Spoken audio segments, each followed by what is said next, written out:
You are now an internationally famous model.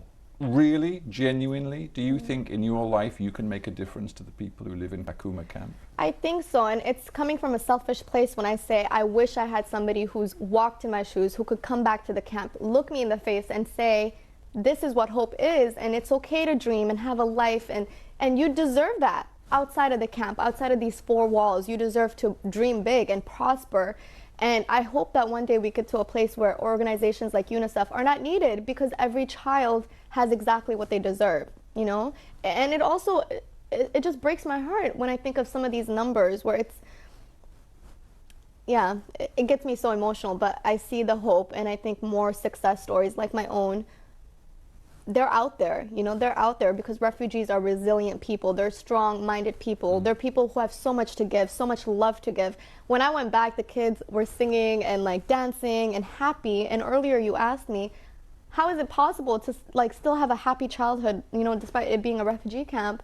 And I realized these people, yes, they don't have access to many of the things that we probably take for granted every single day, but they have something so beautiful in their spirit that no one can take away from them. No government, no nothing. And that is a gift. That is a gift.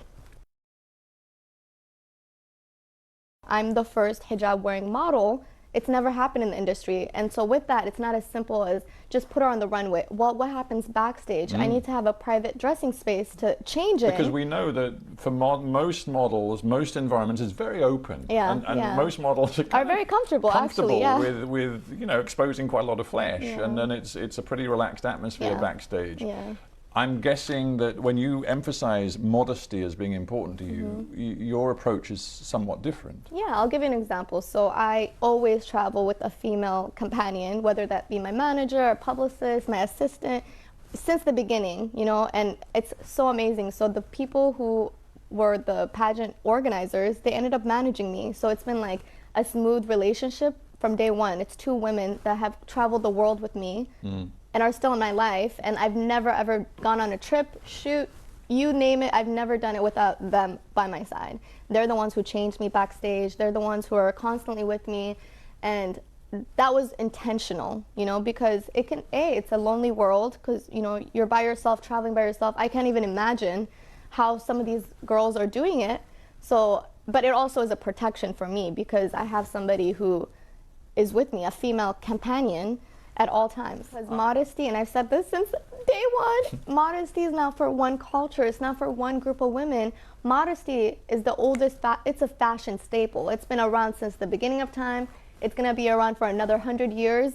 It's an option, just another option for people to participate in. And I'm not saying it needs to be a hijab and a turban and it needs to look like me for it to be considered modesty. In fact, like beauty, I think you define it for yourself. And your message to those, for example, in France, the municipalities and the politicians who railed against burkinis on the beach and said it contravenes French values, French culture, French secularism. And I think that's so sad. If a woman wearing a swimsuit threatens French values that much because of an article of clothing, what does that say about the values to begin with?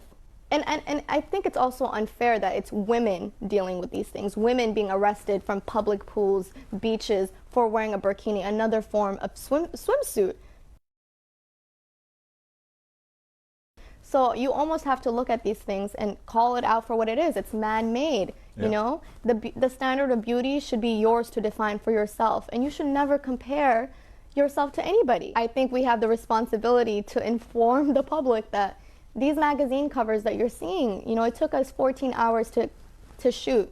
You know, it's a lot goes into the behind the scenes. It's peddling a form of fantasy in a way. Yeah, but I didn't even know this. Like before I joined the industry, I used to just walk and like, oh, this is amazing, this is so beautiful. But I never put into, like, it never crossed my mind the hours, the production. You have so many people running around doing their job, working hard, 14-hour days sometimes.